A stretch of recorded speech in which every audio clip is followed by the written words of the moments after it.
Le jour viendra où banque après banque fermera ses portes, semaine après semaine, mois après mois. Alors Bitcoin aura probablement un fork. Bonjour, bonsoir, bon après-midi, où que vous soyez, quand vous êtes. Merci d'avoir regardé mes vidéos. Je m'appelle Da Vinci Jérémy. Je suis ici à Dubaï. Où nous avons des nouvelles intéressantes et ensuite nous allons faire du TA. J'espère que vous êtes dans un échange en ce moment. Nous faisions.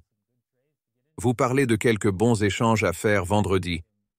Et j'espère que vous les avez suivis, que vous avez suivi ce conseil. Et si vous ne l'avez pas fait, nous allons discuter de la façon dont vous pouvez réellement profiter de la prochaine transaction. Et si le trading vous intéresse, vous pouvez le faire sur coinwww.davincij15.com. C'est CoinLinks, dans le descriptif ci-dessous. D'accord, un peu mes waffles, juste en train de prendre un coup. Bien sûr, parce que quelqu'un est cloué sur X-Page ici même, les gaufres sur le compte de Solana ont été suspendus, un peu d'ombre, je pense que ça continue, quelqu'un voulait des gaufres bon marché.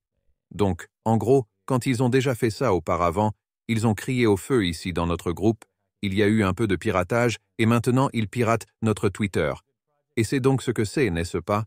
Ils voient un bon projet et veulent obtenir des jetons de gaufres bon marché, et c'est ce que c'est. D'accord. Le développeur principal du défi existentiel de Bitcoin met en garde contre une nouvelle ère et des luttes internes. Oui. D'accord. Voyons de quoi il parle. Je suppose autre chose, mais il a dit avoir été dilapidé, dépensant tout le capital politique de notre crypto, poussant à une réforme des valeurs mobilières et garantissant que l'émission de jetons est peut-être légale plutôt que d'essayer de garantir que les gens le peuvent.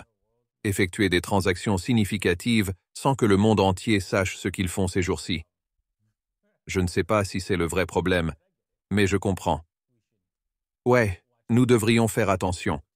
Les gens ne devraient pas pouvoir voir vos transactions. Cela devrait être anonyme, mais vous savez, c'est comme ça. Et en même temps, je pense que vous savez, les jetons ne devraient pas exister sur le réseau Bitcoin, mais ils existent. Et c'est ce que c'est. Mais je ne pense pas que ce soit un problème car ce n'est pas pour cela qu'il a été conçu. Et donc, si vous essayez d'utiliser un outil, comme si vous utilisez un vice script comme marteau, vous pouvez le faire, mais ce n'est pas le meilleur outil pour le faire. Ouais, je ne m'inquiéterai pas des jetons sur Bitcoin, même si je ne suis pas d'accord avec eux. D'accord. Eh bien, je pensais vraiment que cela allait provoquer un hard fork, honnêtement, parce que il est dit ici où va ce type. Ce qui m'intéresse, qui vendra contre Cat? Je ne le ferai pas. Même si je pense qu'il existe un meilleur laissez-passer pour Bitcoin que pour Cat, je conserverai les deux si cela se transforme en une scission de chaînes. Oui, je préférerais une chaîne divisée sur celui-ci parce que je pense que c'est une mauvaise idée, colossalement mauvaise idée. Et je soutiendrai en fait une scission en chaîne. Tous mes nœuds fonctionneront sans Opcat.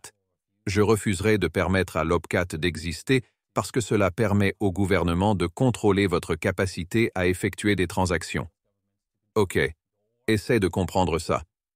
Je sais que je ne suis qu'une petite personne dans le vent ici, et c'est essentiel, n'est-ce pas?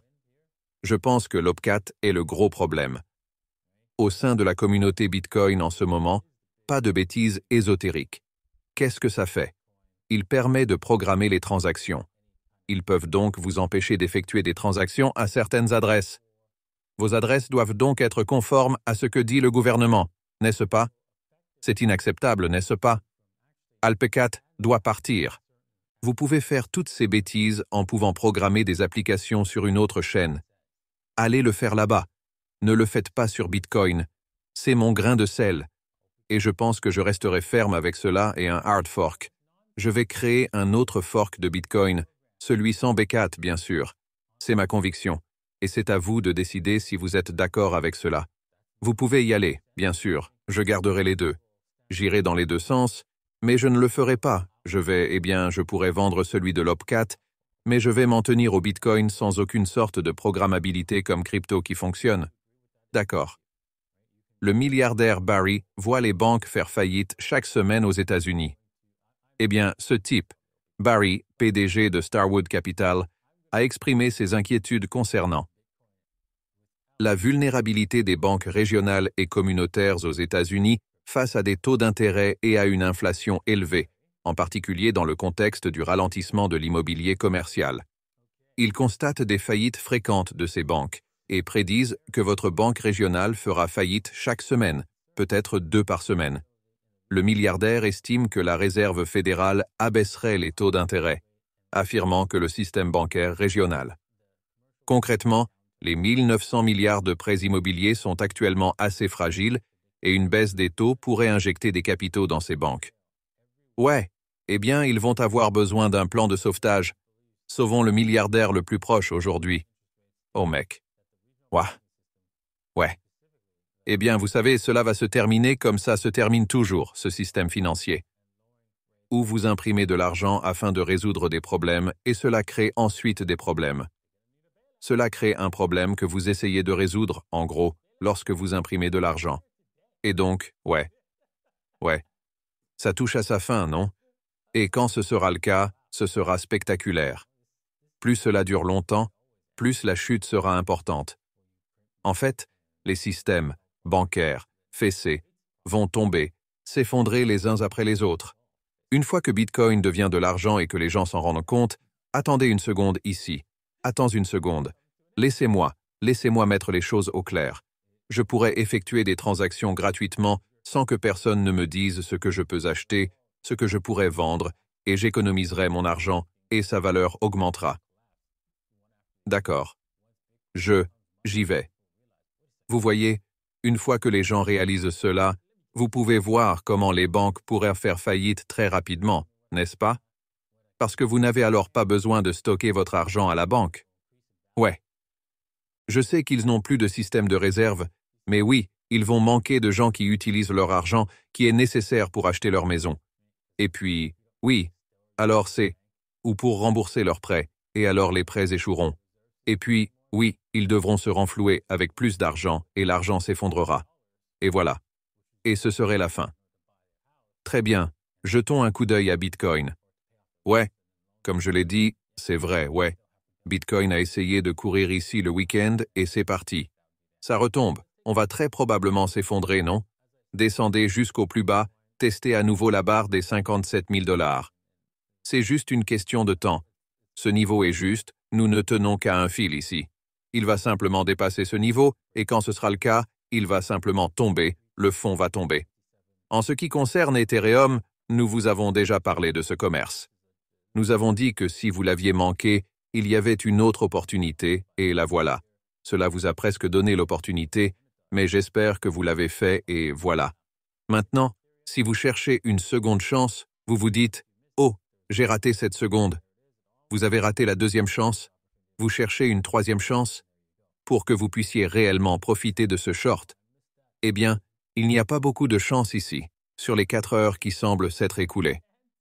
Ouais, je pense que tu pourrais avoir une chance. Juste en dessous de ce niveau ici à 2900, n'est-ce pas? C'est donc là que vous chercheriez une entrée. S'il est remonté, s'il arrive dans cette zone ici, ce n'est pas grave, vous pouvez simplement en ajouter davantage à votre court-métrage. Le problème est que le pire des cas est que cela arrive jusqu'à la barre des 3000 $. D'accord, alors oui, encore une fois, Bitcoin, je pense que vous êtes à court de Bitcoin, mais Bitcoin adore aimer, vous savez. Arrête de courir, n'est-ce pas? Votre stop serait évidemment à 61,8, mais vous savez, soyez prudent. Ils ont adoré. Ils adoraient arrêter de courir avant de faire leur travail. Donc vous pouvez toujours frapper. Juste, vous savez, faire un short. C'est un bon pari, ici. Short à effet de levier élevé ici, à ce niveau. Boum. Aucune garantie que je le prendrai, n'est-ce pas? Vous pouvez inscrire votre inscription au 61 800 et un niveau court de haut niveau, puis peut-être que votre stop-loss est juste au-dessus de 3000, la barre des 63 000 $ est l'endroit où vous atteindriez votre stop-loss maintenant. Ouais. Et voilà, bonne chance avec ça. Le fond va probablement tomber aujourd'hui, probablement vers midi, heure locale. Droite. C'est donc ce que je vois actuellement avec Bitcoin. D'accord. Très bien. Cela dit, j'espère que vous avez apprécié l'épisode d'aujourd'hui et j'espère que vous apprendrez quelque chose. J'espère que vous gagnerez un avantage sur ce marché.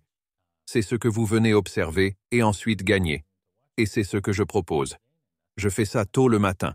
Donc, si vous avez manqué cela et que le bas disparaît au moment de la publication de cet article, vous devriez peut-être nous rejoindre sur davincij15.com et vous inscrire et en faire partie chaque jour, chaque matin.